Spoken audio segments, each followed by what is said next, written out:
विपक्षी पार्टियों को जोड़ रही कांग्रेस, अपने दिग्गज कर रहे मोदी की तारीफ, मोदी की तारीफ का बहाना ढूंढ रहे थरूर। बार बार मोदी की तारीफ क्यों कर रहे थरूर? क्या कांग्रेस की जमीन हिलने वाली है?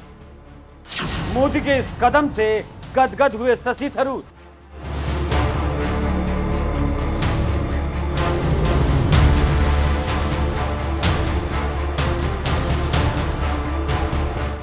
कांग्रेस पार्टी लगातार विपक्ष को जोड़ने में लगी है, लेकिन उम्मीदें नहीं है कि वो कब तक साथ रहेगा। दूसरी तरफ शशि थरूर लगातार मोदी की तारीफ करने में जुटे हैं, तो सवाल अब उठने लगे हैं कि क्या थरूर मोदी की तारीफ करने का बहाना ढूंढते रहते हैं? आखिर पार्टी की लाइन से अलग हटकर मोदी की तारीफ करने में शशि थरूर जुटे क्यों हैं? अभी हफ्ता भर पहले ही इंडिया को भारत कहे जाने पर शशि थरूर ने केंद्र सरकार का समर्थन किया था और भारत नाम का विरोध करने वालों की जिन्ना से तुलना कर दी थी। और अब G20 चल रहा है, तब मोदी के एक अफसर की तारीफ करना शशि थरूर का ये दिखाता है कि वो लगातार मोदी सरकार की तारीफ करने में जुटे हैं। हालांकि मोदी की तारीफ करने के लिए थरूर को पहले भी कांग्रेस के गुस्से का शिकार होना पड़ा था, लेकिन फिर भी थरूर लगातार पार्टी लाइन से अलग चलकर प्रधानमंत्री नरेंद्र मोदी की तारीफ कर रहे हैं। और वो तारीफ किस लिए की जा रही है, आज उसी पर बात करेंगे। नमस्कार, एनएमएफ न्यूज देख रहे हैं आप, मैं हूं आपके साथ अभिषेक पुंडीर।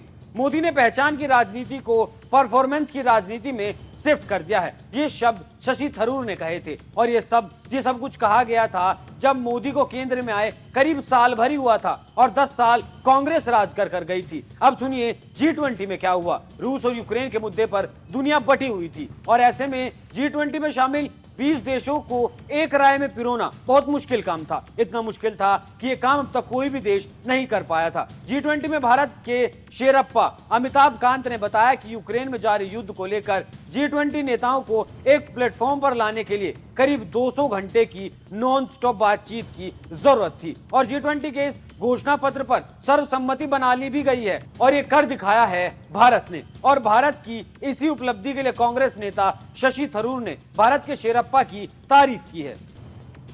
तारीफ करने से खुद को रोक नहीं पाए कांग्रेस नेता। शशि थरूर भले ही नेता कांग्रेस के हैं, विपक्ष में बैठते हैं, मोदी सरकार की मुखर होकर आलोचना भी करते हैं, लेकिन जो काम तारीफ के काबिल होता है उसकी वो खुले दिल से तारीफ भी करते हैं और इसीलिए वो कांग्रेस आलाकमान के लिए अक्सर परेशानी का सबब बनते रहे हैं। शशि थरूर ने ट्विटर पर एक पोस्ट लिखा, लेकिन उसे देखने के बाद कांग्रेस के आलाकमान में तो जाहिर सी बात है कि खलबली जरूर मच गई होगी। शशि थरूर ने लिखा, ये G20 में भारत के लिए एक गर्व का पल है। बहुत अच्छा अमिताभ कांत, ऐसा लगता है जब आपने IAS का विकल्प चुना तो IFS ने एक उत्कृष्ट राजनयिक खो दिया। शशि थरूर ने जो तारीफ की है वो वैसे ही नहीं की गई है, वो वाकई में बहुत कठिन काम था जो हिंदुस्तान ने अपनी धरती पर करके दिखाया है। असंभव को कर दिखाया संभव। अमिताभ कांत 1980 बैच के IAS अधिकारी हैं और शेरप्पा बनने से पहले वो कई अहम जिम्मेदारियां निभा चुके हैं। एक टीवी चैनल से बातचीत के दौरान अमिताभ कांत ने बताया, रूस यूक्रेन युद्ध पर समूह के रुख पर विभाजित G20 नेताओं की एक संयुक्त विज्ञप्ति सुनिश्चित करने के लिए यह जरूरी था। करीब 200 घंटे की बातचीत के बाद ही यह संभव हो सका है।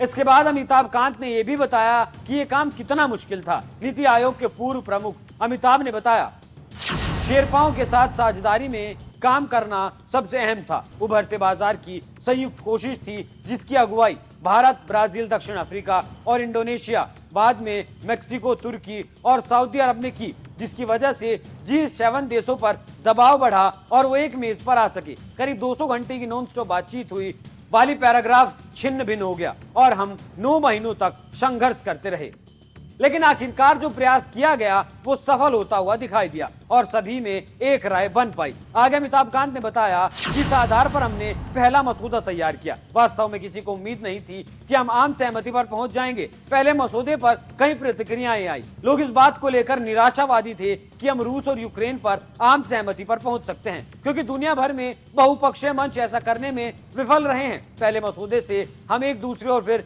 तीसरे पर आ गए। उसके बाद मुझे लगता है कि हर एक देश के साथ द्विपक्षीय बैठकों से मदद मिलती चली गई। ये हुआ ताजा मामला और भारत की इस उपलब्धि पर किसी भी विपक्ष के नेता का बयान नहीं आया, जबकि उपलब्धि हिंदुस्तान की है, किसी एक नेता की नहीं है।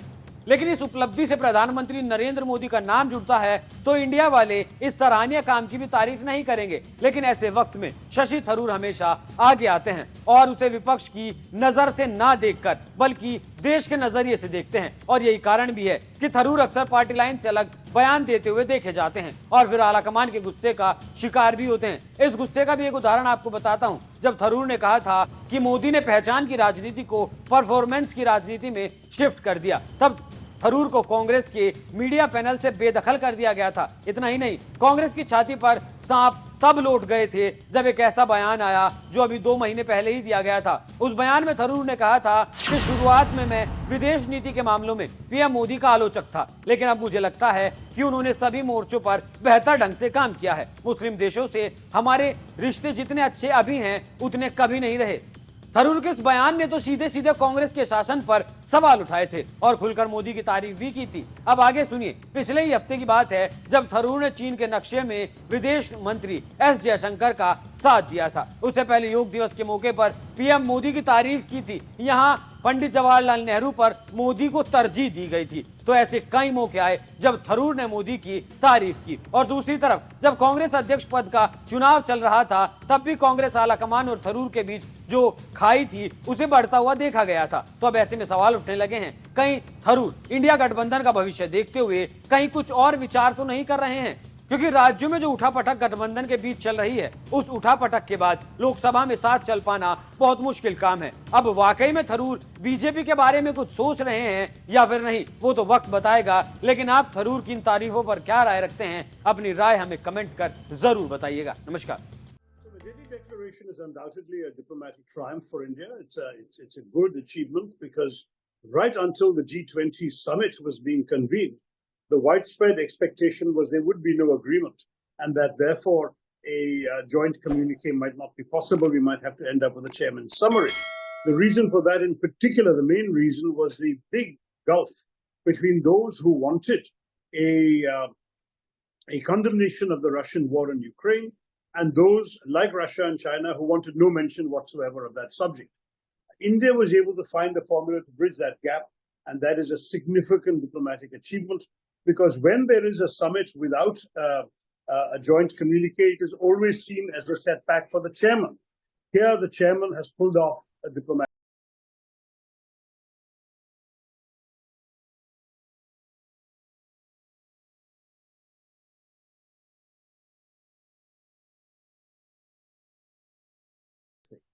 But the overall presidency has been different from previous presidencies, and there are both good and bad elements in it. With the G20 summit itself, we saw two very disappointing developments. One was the complete exclusion of the public interest from the summit. You found, for example, the shutdown of Delhi for 3 days with great difficulties caused to daily wage workers and others who had no income for those days. The attempt to hide poverty rather than to deal with the poor and assist them during this difficult time. This was really disappointing. The second negative in terms of the summit itself was the complete failure to accommodate the opposition. The same spirit of accommodation and conciliation that we saw in achieving the declaration was not extended in the domestic concept, in the domestic context, to Indians. The leader of the opposition was not invited.